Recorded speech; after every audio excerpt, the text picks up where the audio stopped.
حبايبي قلبي، بقى النهارده ايه أكلة شعبي كده بسيطة. شوية كشري كده اصفر وشوية سلطة كده.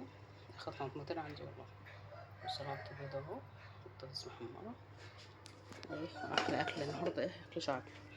وعمر بيه لسه صاحي من النوم، منظره من ازاي. ده الغسالة خلصت بتستغيث.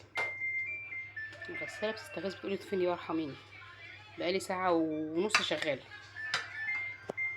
ده انت بقى تبقى سلطة خلاص يا اختي. عملت بقى طبق سلطة اهو، بطماطمتين وبصلاية صغيرة كده وخيارة وفلفل اخضر، سلطة بيض، بطاطس جميلة. شوية كشري بقى ايه جميل منه. جوزي بيحب الكشري، عايز كشري لونه كده، يتغير عن كده يقولي لا. ما شافوش من تحت، عارفه بقولك من بره هلا من جوه ما يعلم الله اهو. احضر ده مش عارفه ايه اللي حرقه، نسيته على البوتاجاز، كنت بشطف العيال بحميهم. هو اتلدع بس هيتاكل. من بره هلا ومن جوه ما يعلم الله. ما شافوش، هو يشوفه بس من وش كده وحلو خلاص.